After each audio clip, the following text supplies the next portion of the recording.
Well, so isn't this a key issue then for governments, for countries and for governments on the whole? Because while listening to you, I get the feeling that you don't see any kind of compact or agreement between consumer and producer countries as being the answer to this problem. Well, I think that dialogue between producer and consumer countries under the impetus of France and companies such as ours, for instance, because I know this is not really the flavor of the month as such, but I've always been in favor of being involved in political choices. We didn't really have a choice for that matter.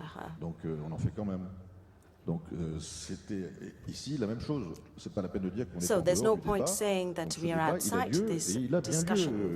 This discussion is indeed taking place in Saudi Arabia and also elsewhere. And this debate must be built on mutual respect. It's not what I want. It's exactly the same as Europe and China. We say that China consumes too much. Fine, but it is still a far cry from what we consume per inhabitant in Europe. Of course, now we have better technologies, more energy-efficient technologies, but we can't expect China to stay in the dark just because it suits our purpose. So we have to think mutually in terms of mutual benefits, not just consumer countries versus producer countries, but also consumer countries versus other consumer countries. I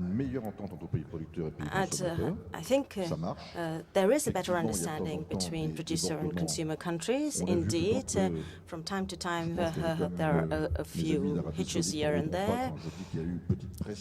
There was a bit of pressure on our Saudi friends to organize a meeting in Jeddah in June, where everyone was present when the king said that we would put more crude oil onto the market. He said that he would add more crude if necessary, and this came this was a statement made by the oil minister, and he explained exactly how he would do it and when he would do it. He said he would do it on the 1st of July, and he did it.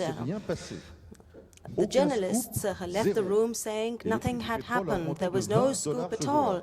And on that very day, oil prices increased by $20.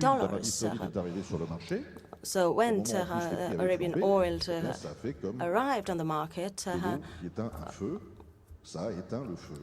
it served the same role as water that extinguishes the flames of a fire. It extinguished the fire. And then, of course, there was the crisis, which brought a reduction in consumption and a reduction in prices, at least temporarily. But that's a different subject altogether. But we have to be careful. Demand is one thing, supply is yet another. Demand is extremely limited. It's complicated to develop. It's very expensive to develop.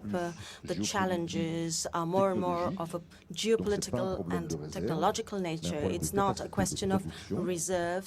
It's a problem related to production capacity. We're not able to ramp up production sufficiently currently.